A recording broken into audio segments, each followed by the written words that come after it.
I pretended to be asleep and heard my stepmom telling my dad to cut me out of the will. The next morning, I read the will out loud at breakfast. My name's Emily. I'm 24, recently out of college, and trying to figure out adulthood like everyone else. My mom passed away when I was 14. Cancer, sudden, brutal, unfair. And after a few years of being alone with my dad, Robert, who really is this gentle, hardworking guy, he eventually remarried. Enter Linda, my stepmom. Now, I'm not going to sit here and tell you she was a wicked witch from day one. That would almost be easier. No, Linda was one of those people who wore the mask of sweetness so convincingly that, for a while, I actually believed she liked me. She'd bring me little gifts, ask about my classes, try to bond over shopping or whatever. But slowly, that mask cracked. And what I found underneath wasn't just dislike. It was resentment. The kind of resentment that seeps into every interaction.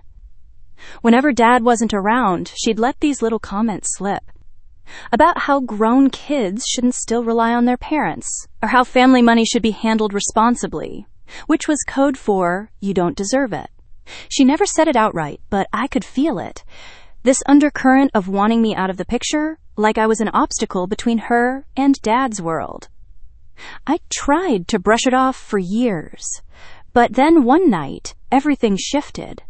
It was around midnight. I was home for the weekend. Dad had asked me to spend a few days since I'd been so busy with work. I was in my old bedroom, lights out, scrolling on my phone until I finally just set it down and rolled over. I wasn't fully asleep yet when I heard footsteps down the hall. They paused outside my door. My heart kind of jumped, like that weird instinct when you just know something's off. And then I heard voices. My dad's low, tired mumble, and Linda's sharp whisper. I froze. Linda said, Robert, we need to finalize the will. You have to think long term. Emily's an adult. She doesn't need all that money. It's irresponsible to let her inherit everything. I swear my stomach dropped into the mattress. I wanted to bolt up, scream, ask her what the hell she thought she was doing. But I didn't. Something inside me told me to stay still, to just pretend to be asleep and listen. Dad sighed, that kind of sigh that comes from his chest. He said something like, Linda, she's my daughter. I can't just cut her off. But Linda wasn't backing down. She kept pushing. You're not being realistic. She's careless. She doesn't understand finances. What if she wastes everything you've built? What if she marries someone greedy? You owe it to us, to me, to protect our future. Our future. That phrase burned into my brain. It wasn't about Dad's future, or mine. It was about hers. I lay there, my eyes squeezed shut, heart pounding so hard I thought they'd hear it from the hallway. Every nerve in my body was screaming. This wasn't paranoia anymore. This was real. She wanted me erased from my own father's legacy. I must have drifted off. I woke up with sand in my eyes and adrenaline in my throat. The house had that Sunday morning hush. No kettle yet, no clink of plates. I stared at the ceiling and replayed the whisper from last night like it was tattooed on the drywall. You owe it to us. To me. To protect our future. Our future, huh? Got it. I don't know what came over me, but I decided two things before my feet hit the floor. One, I was done giving Linda the benefit of the doubt, and two, I was going to find out exactly what my dad's will said, not the half-truth version I'd been spoon-fed. I tiptoed to Dad's office because I knew the rhythm of this house better than my own breath. Sunday mornings. Linda stays upstairs, scrolling and pretending she's meditating. Dad reads emails and sips coffee like it's a religion. The office door was cracked. The safe was behind the bookshelf, built into the wall, keypad and all. I didn't know the code, but I knew my dad. He's sentimental. He uses dates. I entered 4 numbers that are so stitched into our family's DNA that even saying them in my head made my throat tight. My mom's birthday. The lock clicked. It took everything I had not to cry at that sound. Inside were folders. An envelope with my name on it, which I didn't touch, halo points for me, and a thin leather portfolio with Dad's estate documents. I know I shouldn't have, okay? I know. But I pulled out the will like it was a map out of a burning house. I sat in Dad's chair, hands shaking, and I read, It wasn't legalese soup like I expected. It was actually plain. My name was there, line after line, specific, thoughtful. My mom's jewelry to me, the lake cabin, split in a trust that ensured I could keep it. The investment accounts, portioned out with oversight, until I turned 30. The house, depending on whether Dad passed before or after the mortgage was done. Clauses to protect Linda, but not to replace me. Safeguards. Thoughtful ones, actually. It was like breathing after being underwater. The will didn't erase Linda. The will just didn't hand her the keys to the kingdom.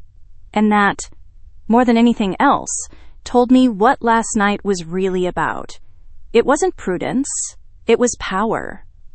I took a photo of the relevant pages on my phone. Only the pages that included me, the trustee language, and the dates. I didn't change anything. I didn't remove anything. I slid the portfolio back into place, shut the safe, turned the dial, and stood there shaking with this weird mixture of relief and rage. I texted Sophie. Please pick up. Sophie, it's Sunday. If you woke me for a farmer's market again, I'm going to drown you in fair trade coffee. Linda tried to convince my dad to cut me out of the will last night.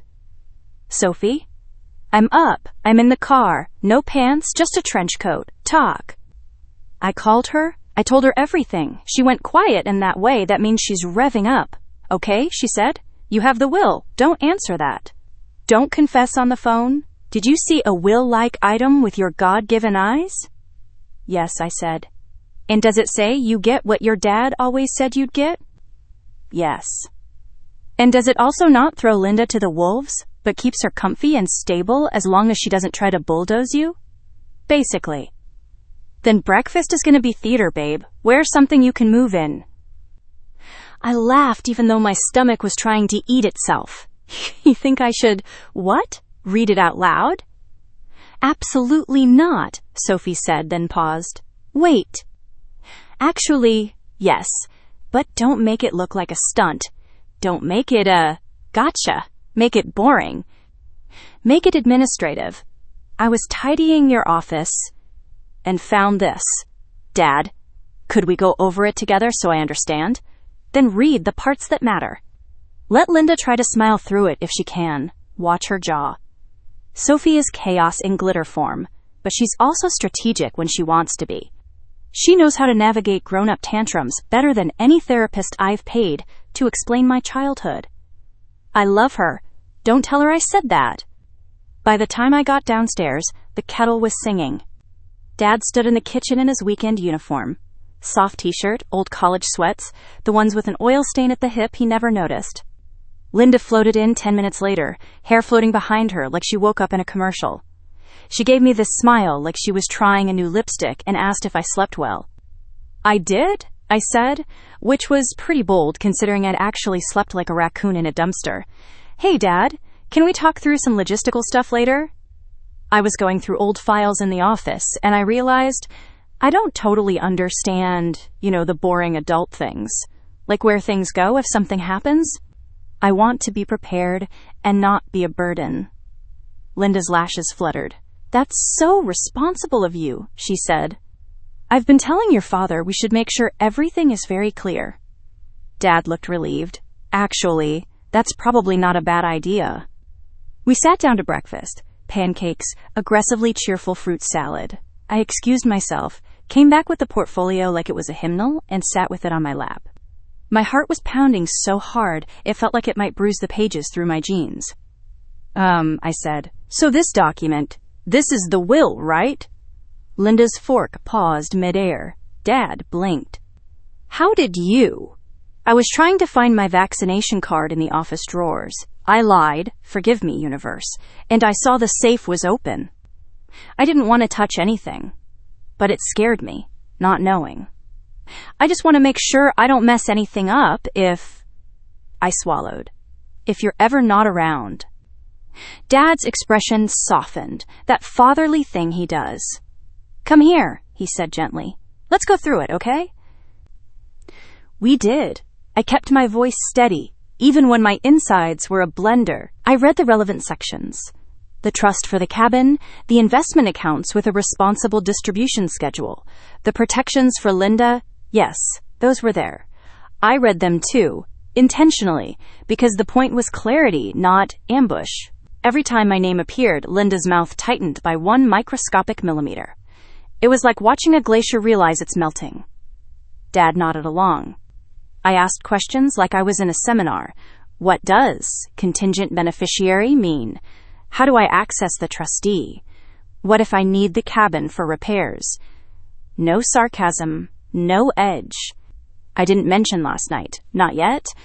And for a moment, just a brief, dizzy moment, I thought maybe this would be enough, that sunlight would disinfect the whole thing, that naming the terms out loud would make the poison evaporate, that Linda would stop pushing if she knew I knew.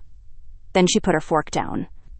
I'm glad we're talking about this, Linda said, pleasant voice, cheerful enough to frost a cake, because I think there are a few outdated assumptions in there. Times change, needs change. The market is volatile. We should talk about whether a more balanced approach makes sense now. Balanced how? I asked, because apparently my mouth wanted a front row seat in hell. Well, for example, she said, tucking hair behind her ear in that performative way people do when they want to look reasonable, you're an adult now. You might get married soon. There are risks when large sums pass directly to individuals who aren't well versed in managing them. She smiled at me. No offense, sweetheart. None taken, I said, fully taking offense and storing it in a labeled container. Dad frowned. Linda. It's okay, I cut in. Are you suggesting a trust with a professional manager? That might be wise, Linda said. Or redistributing some of the assets. The cabin could be sold, for instance. Maintenance is expensive, and we could put the proceeds into a portfolio with more protections. Or perhaps more of the house equity could be directed. To you, I said, not smiling. Linda kept smiling anyway. To where it makes the most sense long term.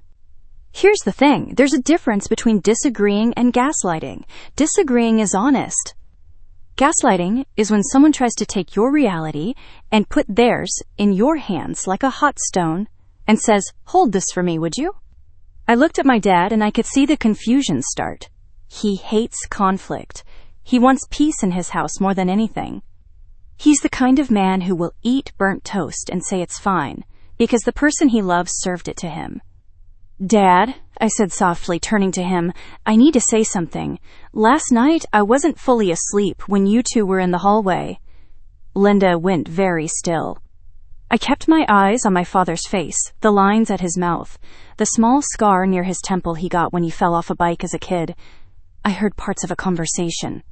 And I got scared.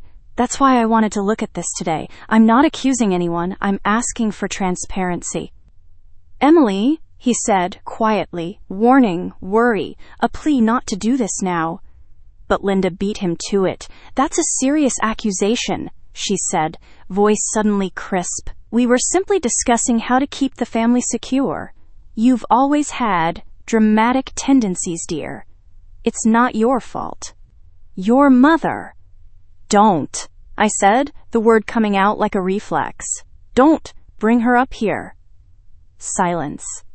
The kind of silence that honestly should qualify as a fire hazard. Dad put his hand on the table, palm down, like he was calling a meeting to order.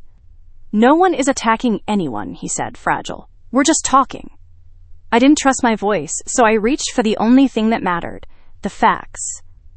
This is the will, I said steadily.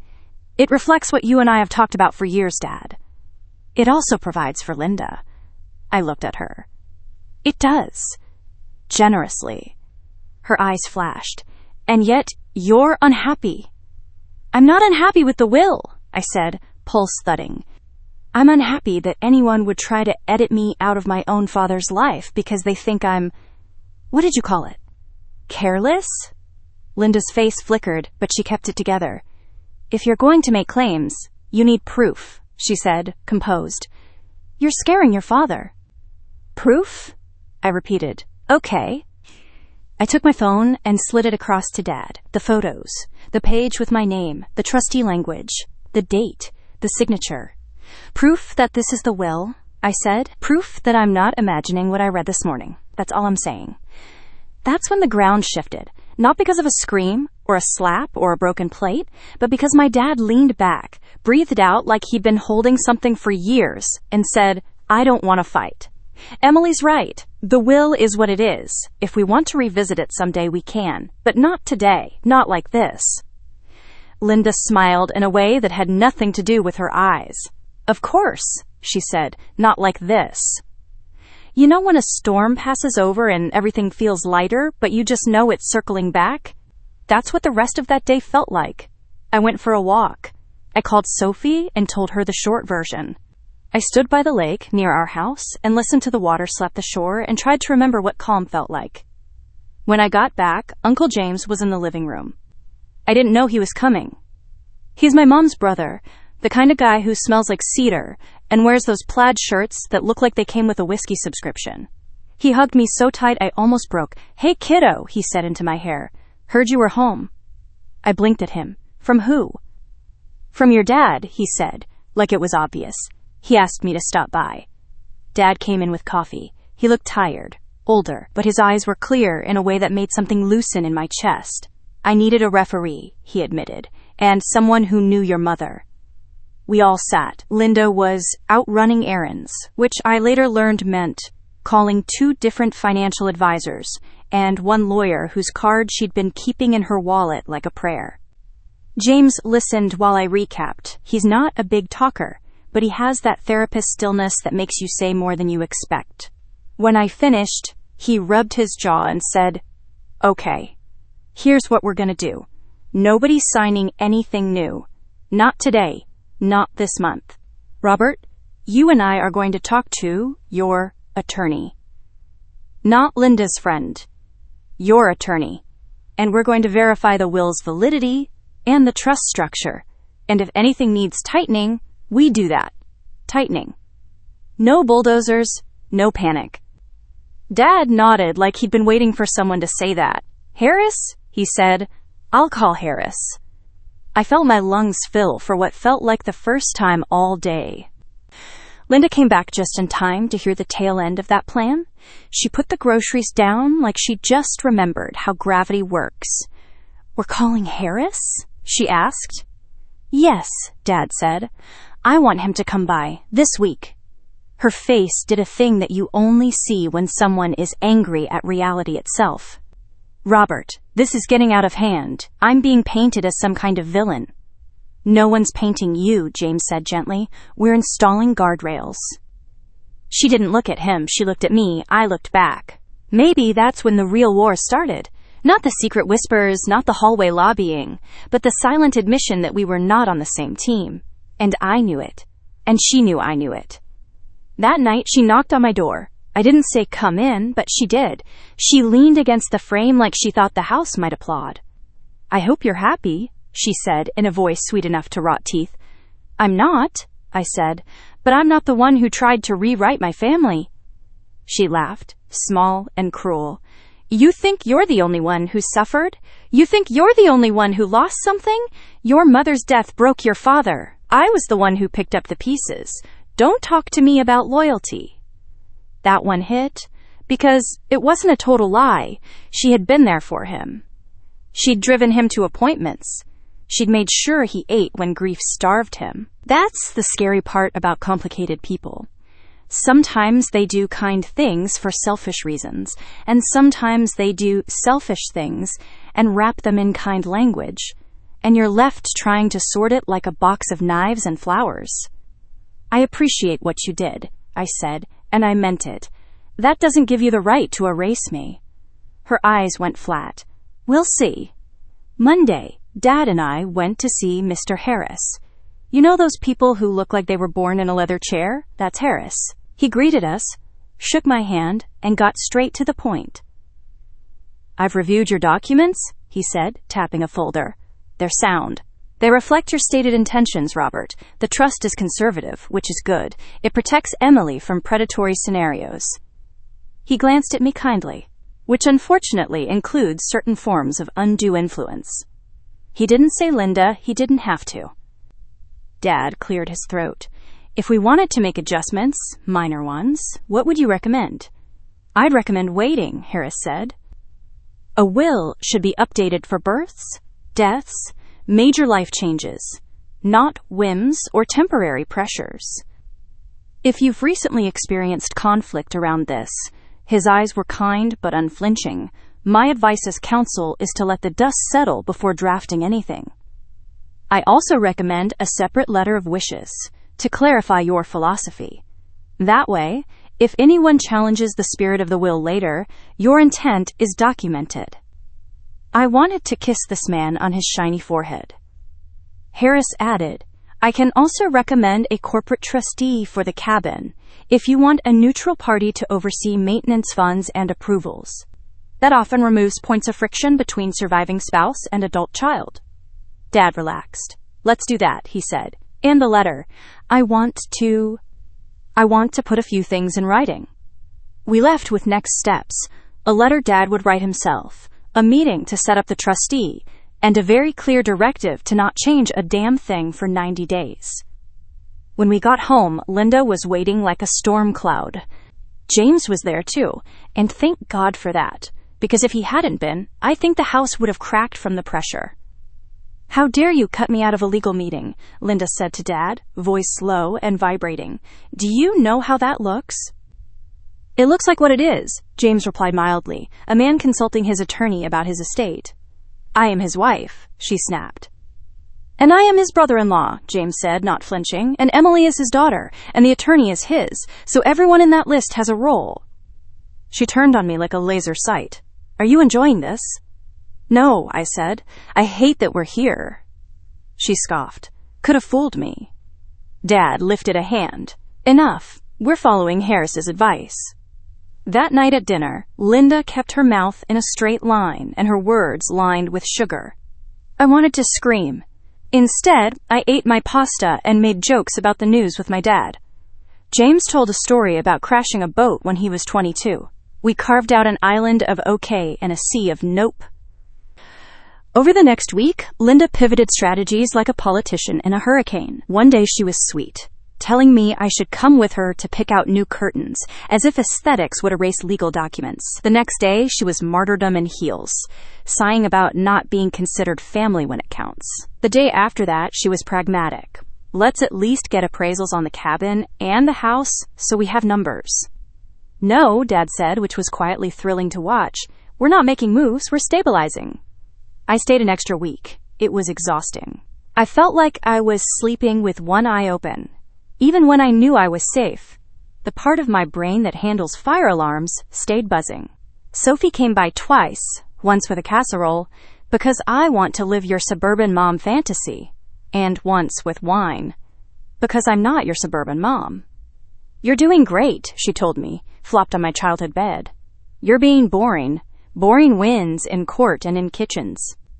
I want to be messy, I said, climbing in next to her like we were 12. You're allowed to be messy with me, she said, bumping shoulders. But to Linda, you're Switzerland with a side of tax attorney. On Friday, Harris called to say the corporate trustee was set up for the cabin. It meant that if repairs were needed or if someone wanted to sell, it would require a neutral third party's approval, in line with Dad's letter of wishes. Goodbye, bulldozer. Hello, gate. I told Dad, thank you. He squeezed my hand. Your mother loved that cabin, he said. She used to say the air there tasted like rain. I want you to have it, not as a bargaining chip, as a place. I cried. I'm not going to pretend I didn't. I cried in the kitchen like a small, grateful faucet. And my dad hugged me like I was still 14, and he could fix things with a steady hand on my back. We were not out of the woods, though, because the thing about people like Linda is they don't accept a no as a period. They treat it like a comma. On Sunday, she came downstairs dressed for war. Perfect hair, neutral silk blouse, the kind of smile you put on when you're about to cut someone and want the jury to like you anyway. I spoke to a lawyer, she announced over coffee, just to understand my rights. James raised an eyebrow without looking up from the paper. And? And, she said, looking directly at me, as your wife, Robert, I have certain legal expectations. I am not comfortable with an estate plan that leaves me vulnerable.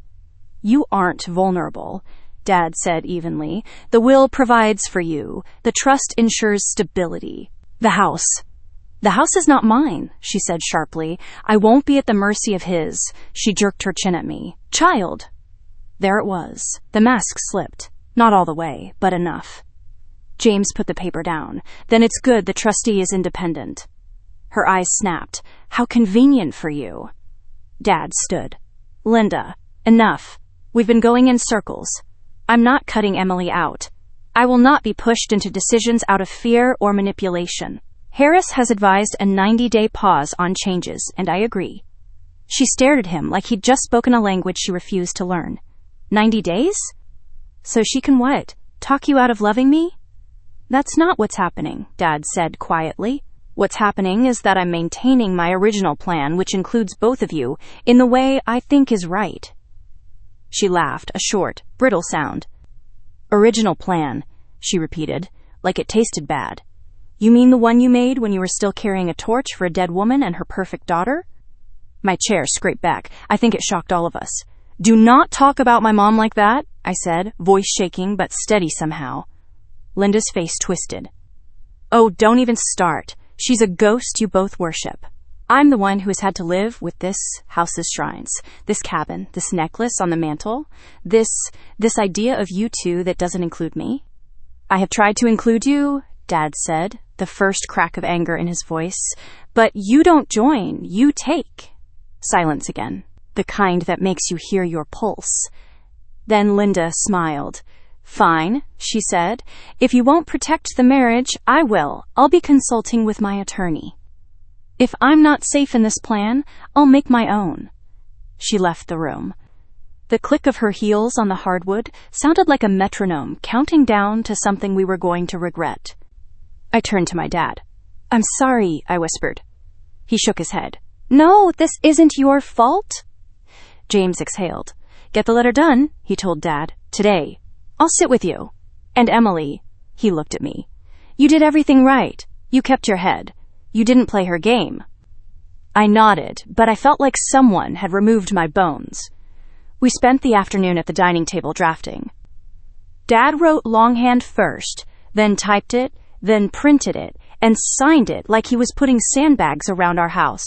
The letter said the quiet parts out loud. My intent is for my daughter to inherit, as stated, not to be reduced or replaced, and for my spouse to be provided for in a way that maintains her current lifestyle without granting her unilateral control over assets intended for my daughter. It said, the cabin holds emotional value tied to my late wife, and I want Emily to make decisions there with the trustees' counsel, not at anyone else's convenience. It said, pressure from any party is not to be grounds for revision. When Harris came to pick it up, he read it carefully and nodded. This will help, he said. It's not unassailable. These things never are, but it clarifies your thinking in a way that will be hard to spin. Keep your heads down for a bit. We tried. I went back to my apartment midweek to sleep in my own bed and remember who I was when I wasn't an unwilling contestant in a family courtroom. Sophie came over with tacos and made me watch trash TV. For a few hours, I laughed. I felt the engine in my chest idle. Then Linda texted me at 1:12 a.m. I hope you're satisfied. I didn't reply. Linda, he thinks you're innocent. He always will. But I see you. I still didn't reply. Linda, don't get too comfortable with that cabin. I blocked her. Then I unblocked her, not because I wanted to talk, but because I wanted a record. There's a difference. The next morning, Dad called. His voice was strange, buoyant and tired at once. I mailed the letter, he said. It's done. Harris has the trustee paperwork. And I asked Linda to stay at her sister's for a few days, to cool off. How did that go? She packed a bag, he said. She took the car. She said things I don't want to repeat. But the house is quiet now. I closed my eyes and leaned my head against the wall. I'm sorry. I'm not, he said, and there was something like steel under the softness. Emily, I let this go on too long. I thought I could keep everyone happy. That was the lie. For the first time in a long time, I slept through the night. Over the next few days, normal life tried to grow back like grass through cracked cement. I answered emails. I ate a vegetable. I told my boss I needed to take a personal day without telling him it was because I just lived a miniseries. Dad sent me a photo of the lake at sunset. James sent a meme of a raccoon in a lawyer's suit. Sophie made me practice saying no comment in the mirror like I was training for a press conference. Then, because the universe loves a plotline, Linda escalated. She filed a consultation with a different attorney and started floating the idea of contesting the will, not because it was invalid, she couldn't make that stick, but because of new circumstances and marital rights. She dropped these phrases in texts to Dad, like she was poisoning a well drop by drop. She told mutual friends that I was unstable and money-obsessed. She posted something vague on Facebook about dealing with ungrateful stepchildren, with a photo of a sunset like she was the main character in a redemption arc. I wanted to respond. I wanted to post receipts. I wanted to pull out the letter and the trustee paperwork and the late-night whisper and staple it to the internet. But I didn't. I kept it boring. I kept it calm. When people reached out, I said, "We're handling family matters privately." When my cousin asked if I was okay, I said, "I'm okay enough." You'd think all this would be the climax, but it wasn't. It was the drum roll. Because the real crescendo, the one I didn't see coming, the one that blew the last of the polite out of the room, was still a week away, sitting in the mouth of an ordinary morning, waiting. It started with breakfast again. Funny, isn't it? How big things keep choosing small stages. Dad and I were at the table. Toast, eggs, coffee. The kettle clicked off. The light was good. For once, it felt almost normal. Then the front door opened and Linda walked in. She wasn't wearing war paint this time. She was in jeans and a soft sweater, no makeup, hair pulled back. She looked softer. And that was the problem, because it made me want to believe her. "I came to talk," she said, standing in the doorway like she might be struck by lightning if she crossed the threshold. Dad put his mug down. "Okay." She looked at me. "You too," she said. "Please." We sat. She took a breath. "I'm not here to fight," she said. "I realized something at my sister's. I realized I've been scared." She swallowed. "I've been scared of being disposable. I've been scared that if I don't hold on tight, I'll end up like I always have, on the outside." I watched her carefully. There was a tremor in her voice that I had never heard. It wasn't performative. It wasn't polished. It was human. And I hated that it moved me. "I'm sorry," she said to Dad, "for trying to bulldoze, for going behind your back." She looked at me. "I'm sorry, Emily, for making you feel like a threat instead of a daughter." She laughed wetly. "I don't know how to do this. I didn't grow up in a family that shared. I thought love was a resource you fight for." Silence stretched. Then Dad said, "Thank you," and I saw his shoulders drop 2 inches. He wanted to forgive her. He wanted peace so badly. I wanted it too. God, I wanted it. Linda continued. "I spoke to my lawyer again. I told him I don't want to contest anything. I don't want to be that person." Her eyes shone. "I just want to know that if something happens, I won't be left out in the cold. Could we talk about practical things? Not changing the will, just bank accounts, access, information." I felt like I was in the dark. "That's fair," Dad said immediately. "We can set up transparency." I nodded. "Me too," I said. "I don't want to be at war." We spent the next hour outlining boring, sane things. Shared passwords stored securely. A folder with insurance information. Contacts. We wrote it all down. Linda even made a joke about how she'd label the folder macabre stuff, so she didn't cry every time she saw it. We almost laughed. And then her phone buzzed. She glanced down, and I watched her face change. The softness evaporated. The mask snapped back into place like elastic. She turned the screen toward herself and hid it, but I saw enough. A text bubble preview. A name. Addie. Kellerman. The words, "We can file emergency measures to freeze," and then the preview cut off. My stomach dropped. My skin went cold. It was like watching a magician's trapdoor discover gravity. I looked at her eyes, and I knew. She wasn't here to make peace. She was here to gather intel. She was here to buy time. Dad saw my face go slack. "What?" he asked, confused. I pointed at the phone. "Who's that?" Linda tucked it away. "No one." "No one sends you a plan to freeze?" "Nothing," I said, voice hard. "What are you freezing, Linda?" And that, right there, was the edge of the cliff, the moment before the late climb, the breath before the shout, the second where you know if you lean forward 1 inch, the rest of your body is going over. I wish I could tell you I stayed calm. I wish I could tell you I breathed and blinked and extended grace like a saint. I didn't. Something raw broke loose in my chest, and I said, "You came in here pretending you wanted peace so you could take inventory and prepare your lawyer to blow up my life."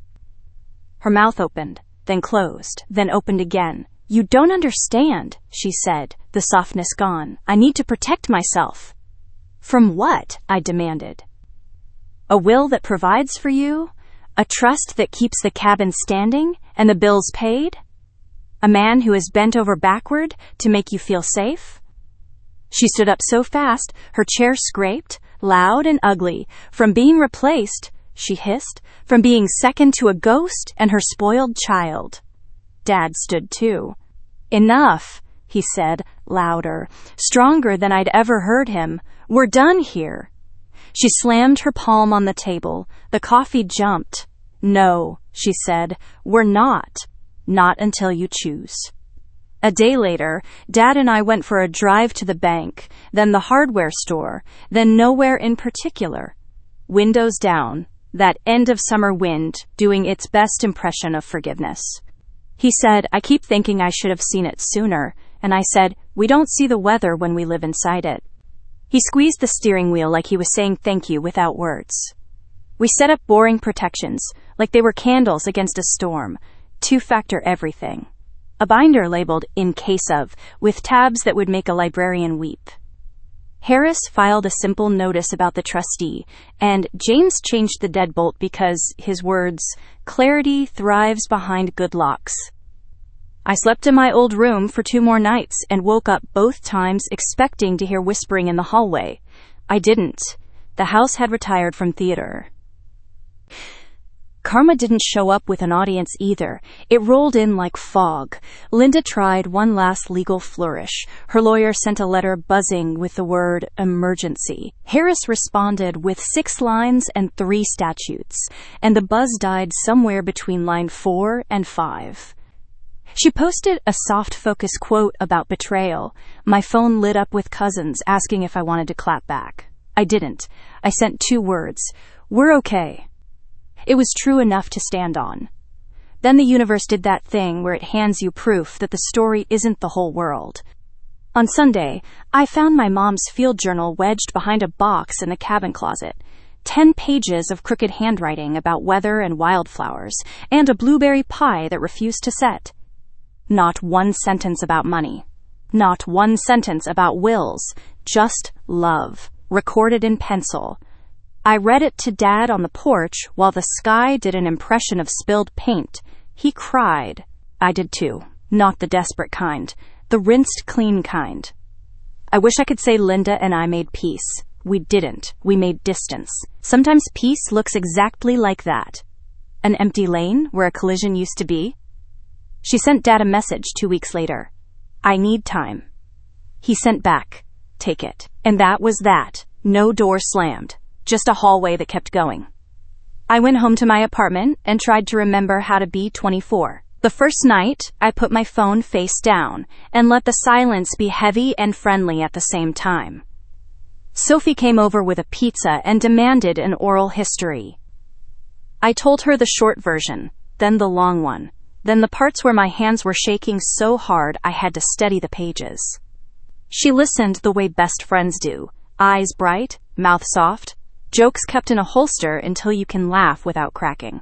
When I finished, she clinked her soda against mine and said, "To boring paperwork and unglamorous boundaries." We drank like it was champagne. Here's the part I'm keeping for myself, but I'll lend you for a minute. The morning after everything settled, I went for a run before sunrise. The air tasted like pennies and dew. I stopped at the bridge where the river widens and leaned on the rail, and for the first time since that midnight whisper, my body believed me when I said we're safe. I stood there long enough to watch the light change from gray to honey and thought, okay, we get to begin again. Dad and I talk every night now, short, easy calls. He tells me he made chili. I tell him I finally fixed the wobbly shelf. We don't say Linda's name much, not because it's banned, but because the plot doesn't need it every scene. When he does bring her up, he sounds steady. "I'm going to counseling," he said last Thursday, casual like a grocery list. "I'd like to learn how not to confuse keeping the peace with losing myself." I almost cheered. If you're listening to this hoping for a cinematic final blow, I'm sorry. The anvil never fell. No viral comeuppance, no airport chase. The closest thing to a mic drop was an email from Harris. "All filings complete. Please retain originals." That's it. That's the sound of a door locking and a family not breaking. My lesson? You don't win by being the loudest. You win by writing down the truth and reading it out loud when someone tries to replace it. You win by staying boring when chaos wants a dance partner.